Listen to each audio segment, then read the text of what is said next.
A sala de estar da casa familiar em Lisboa estava carregada de eletricidade. Quando Sofia, a filha mais nova de 25 anos, se levantou devagar do sofá com o braço ainda ligado ao soro do hospital, pegou na mão de Laura e a apertou com força, todos os olhares se voltaram para elas como se o mundo tivesse parado. Pai, mãe, Pedro e todos os jornalistas que vieram para esta conferência sobre o acidente, eu amo Laura. Não como amiga de infância, mas como a mulher da minha vida, e não vou esconder mais isso, especialmente agora que quase a perdi naquele carro da empresa. As palavras saíram firmes, cortantes, enquanto os flashes das câmaras explodiam como granadas. António Silva, o pai, CEO da Autosilva, ficou pálido como um fantasma. A mãe, Maria, deixou cair o copo de água que segurava, o vidro estilhaçando-se no chão de mármore. Pedro, o irmão mais velho, murmurou um "estás louca", que ecoou no silêncio. O acidente que quase matara as duas, travões falhados num carro da frota da empresa, já era um escândalo profissional. Agora, a declaração pública de Sofia transformava tudo numa bomba pessoal que ameaçava destruir a reputação da família, o negócio e o futuro de todos. O ar parecia pesado e irrespirável. Laura, com o rosto ainda marcado por um hematoma roxo do impacto, apertou a mão de Sofia em resposta, os olhos castanhos cheios de lágrimas contidas.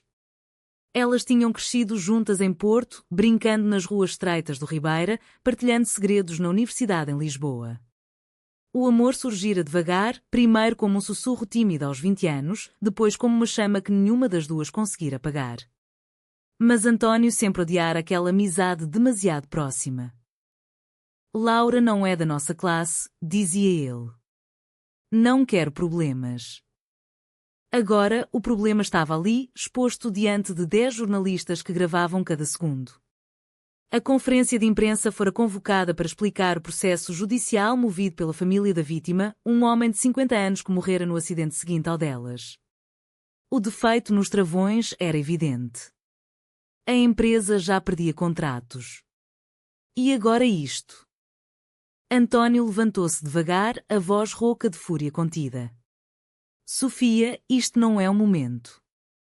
A empresa está em jogo. O teu capricho vai destruir-nos a todos. Maria chorava em silêncio, o lenço apertado contra a boca. Os jornalistas, em vez de perguntarem sobre os travões, já disparavam. Há quanto tempo escondem esta relação? A família Silva aceita agora relações lésbicas? Sofia sentiu o coração bater descontrolado, mas não largou a mão de Laura. Aquela decisão era de vida ou morte. Recuar significava proteger o emprego, a herança, a imagem. Avançar significava arriscar tudo pelo amor.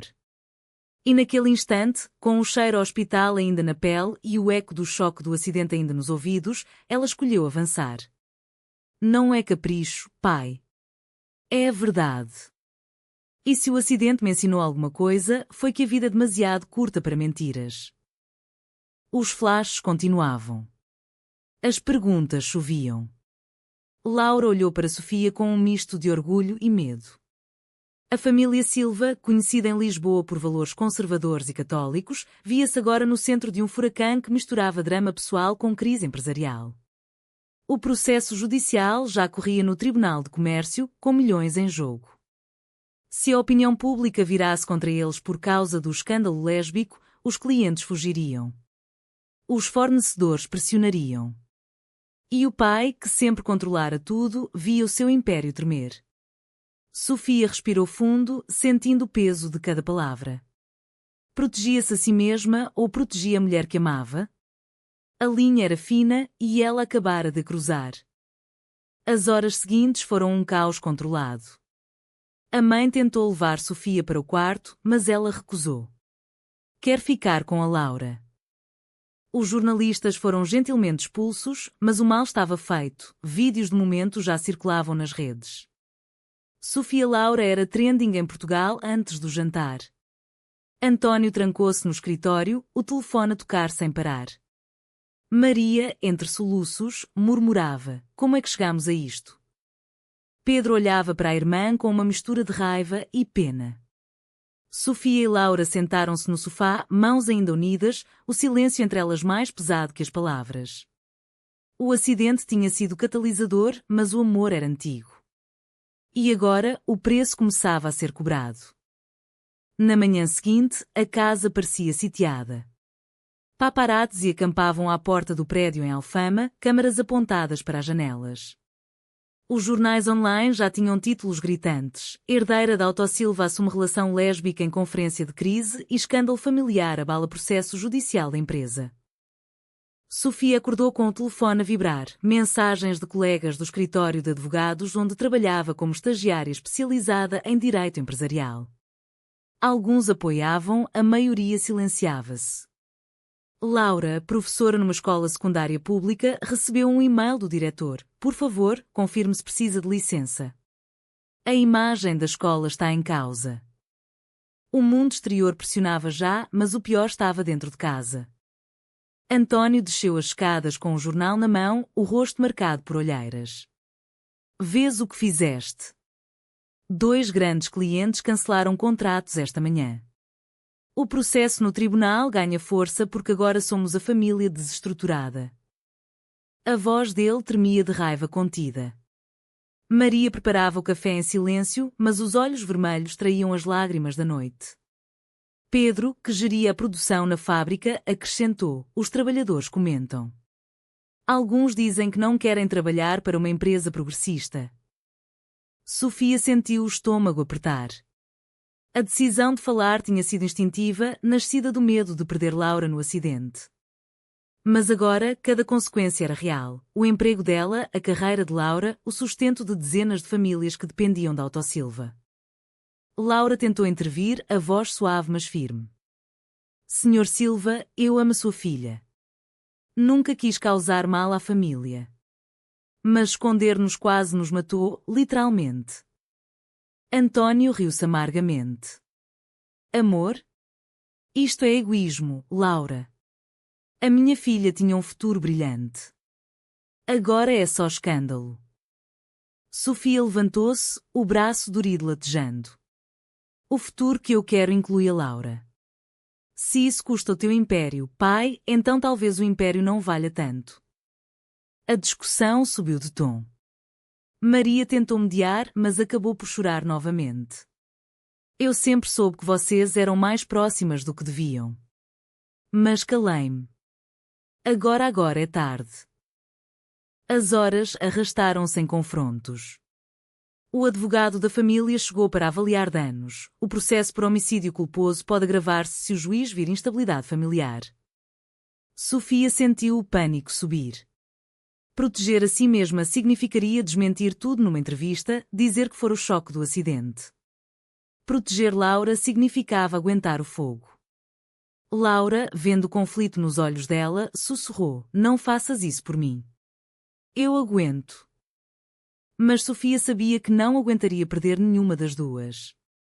À tarde, um jornalista conseguiu entrar no prédio disfarçado e fotografou-as juntas na varanda. A imagem correu mundo, 2 mulheres bonitas, mãos dadas, Lisboa ao fundo. O hashtag Amor Proibido Silva explodiu. À noite, sozinhas no quarto de Sofia, Laura chorou pela primeira vez abertamente. A minha escola vai pedir admissão. Os meus pais, em Porto, já me ligaram a dizer que me deserdam. Sofia abraçou-a, o coração partido. Eu escolhi-te. Não vou voltar atrás. Mas por dentro, a dúvida corroía: valia a pena destruir a família pelo amor? O pai, no escritório, revia documentos antigos, relatórios do acidente que agora pareciam provas contra ele próprio. Um segredo do passado começava a emergir nas suas memórias. Anos atrás, o seu próprio irmão mais novo fora expulso de casa por uma relação com um homem. António nunca falara disso. Agora, o espelho refletia o mesmo preconceito. A crise forçava-o a ver o que sempre negara. O terceiro dia trouxe a tempestade mediática completa. Televisões nacionais transmitiam reportagens ao vivo da porta da casa. A família Silva divide-se entre tradição e modernidade, dizia um apresentador. Clientes da Autosilva cancelavam em cadeia, 3 concessionários em Coimbra, 2 em Faro. O Conselho de Administração convocou uma reunião de emergência. Sofia foi chamada como parte do problema. No escritório, o chefe dela, um amigo de António, sugeriu: tira uma licença. Ou desmente. O teu futuro depende disso. Laura, na escola, enfrentou pais de alunos que exigiam explicações. Não quero que a minha filha aprenda com alguém assim, gritou uma mãe ao diretor. Em casa, o jantar foi um campo de batalha. António bateu com o punho na mesa. Tu vais fazer uma declaração pública amanhã. Dizes que foi o trauma do acidente, que estás confusa. A empresa salva-se, tu salvas-te. Sofia olhou fixamente. Não. Eu não minto. Maria, pela primeira vez, tomou partido. António, deixa-as. Eu vi como elas se olham. É real? Mas o pai não cedeu. Real? Isto é ruína. O processo no tribunal vai pedir indemnizações maiores agora que somos notícia. Pedro, dividido, sugeriu um compromisso. Sofia, afasta-te da Laura por uns meses. Depois voltas. Laura, presente, empalideceu. Eu não sou um erro a corrigir. Sofia sentiu-se encurralada.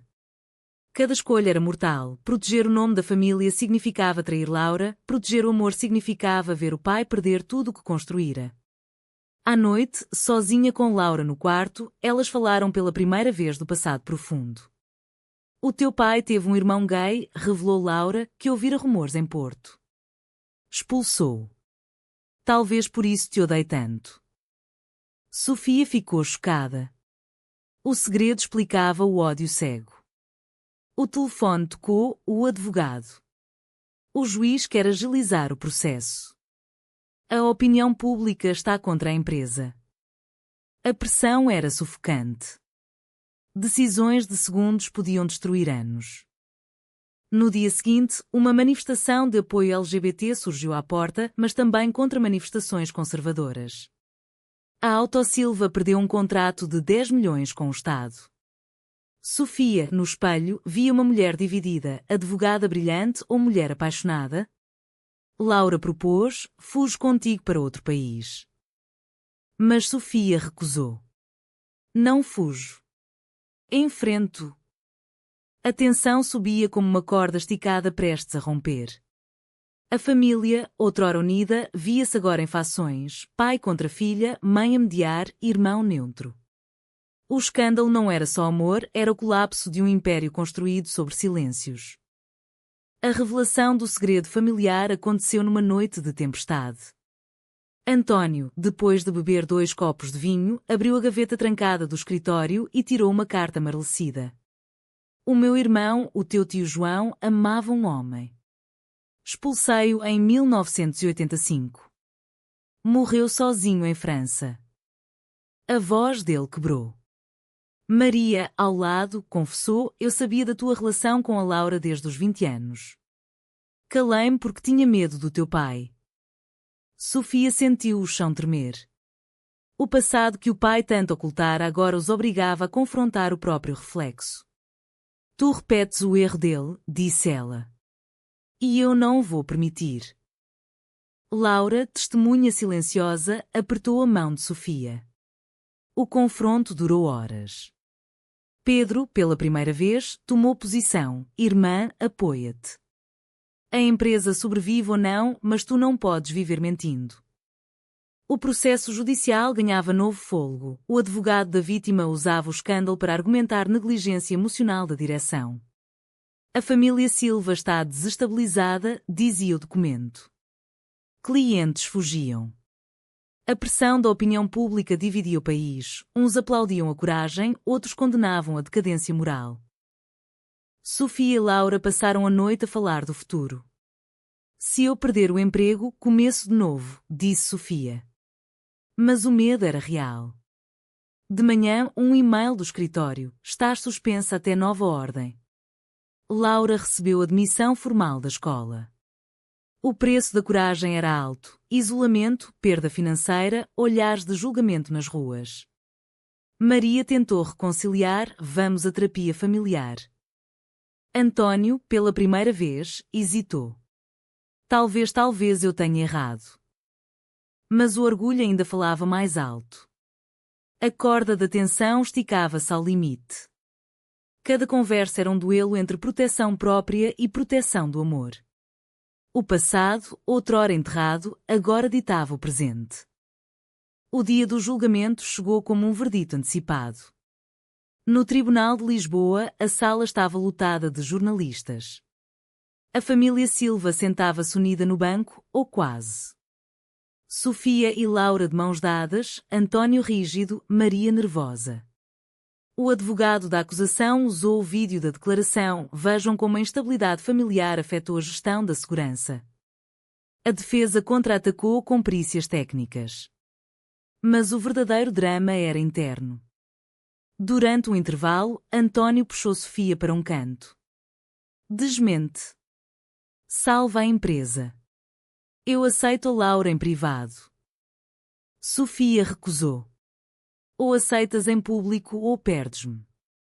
Laura, vendo o conflito, sentiu-se culpada. Talvez eu deva ir embora. Mas Sofia agarrou-a, não? Juntas. O juiz, impressionado com a pressão mediática, adiou a sentença. Lá fora, manifestantes gritavam. Em casa, o confronto final explodiu. António gritou: tu escolhes ela em vez de nós. Sofia respondeu: eu escolho a verdade. Maria desmaiou de stress. Pedro mediou. A decisão de Sofia era agora pública. Ela publicou um post nas redes assumindo tudo. Clientes restantes cancelaram. A Autosilva entrou em recuperação judicial. O preço era claro, falência iminente, mas integridade intacta. Laura chorou nos braços dela. Valeu a pena? Sofia respondeu, sim. Meses depois, a Autosilva foi vendida a um grupo estrangeiro. António, mais magro e calado, aceitou finalmente almoçar com Sofia e Laura. Errei contigo como errei com o meu irmão, confessou. Maria sorriu pela primeira vez em meses. Pedro assumiu um cargo na nova empresa. Sofia abriu o próprio escritório de advogados, especializado em direitos LGBT. Laura voltou a ensinar numa escola privada progressista. O amor delas, testado pelo fogo, saíra mais forte. Lisboa continuava bela, mas agora elas caminhavam de mãos dadas sem medo. O escândalo ensinara a todos o preço do silêncio e o valor da coragem. A família, outrora partida, reconstruía-se devagar. Mas as cicatrizes permaneciam. Será que a verdade sempre liberta, ou por vezes o silêncio protege mais o futuro? Verdadeiro ou falso?